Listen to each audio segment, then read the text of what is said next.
Nouvelles taxes américaines sur les produits chinois, Pékin s'insurge container dans le port de Shanghai, Chine, avril 2018.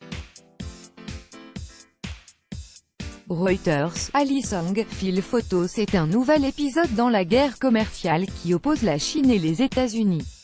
Donald Trump envisagerait, selon ses proches, d'imposer une nouvelle taxe non pas de 10% mais de 25% sur 200 milliards de dollars de produits chinois au total, alors même que les deux premières puissances économiques mondiales auraient repris les négociations. Une annonce qui fait enrager le pouvoir chinois. À Pékin, c'est devenu une rengaine. À chaque menace proférée par Donald Trump, le pouvoir chinois promet des mesures de représailles, rapporte notre correspondante à Shanghai, Angélique Forget. Cette fois, c'est le porte-parole du ministère des Affaires étrangères chinois qui l'assure, si les États-Unis prennent des mesures pour continuer à aggraver la situation, nous prendrons des contre-mesures pour défendre nos droits et intérêts légitimes. La presse chinoise aussi s'insurge.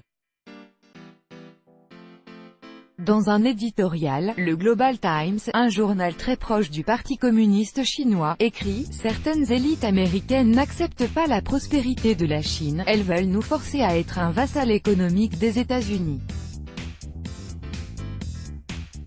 L'administration Trump envisage de porter à 25% les taxes douanières sur 200 milliards de dollars d'importations chinoises, ont annoncé mercredi des responsables du représentant américain au commerce USTR.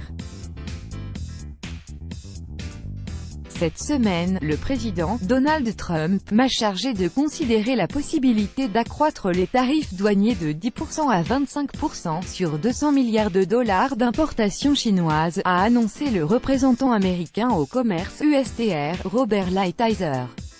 Le but étant, d'encourager la Chine à changer de comportement, et à mettre fin à des pratiques commerciales déloyales.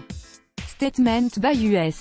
Trade Representative Robert Lighthizer en section 301 action https://kyrbergedekpic.twitter.com/qnjqxs3mhcustr @usetraderrep 1er août 2018. Cette taxe de 25% sur 200 milliards de dollars de produits chinois viendrait s'ajouter à celle qui s'applique déjà sur 34 milliards de dollars de biens, et concernerait une vaste gamme de produits comme le tabac, le charbon, des composants électroniques ou encore des produits alimentaires.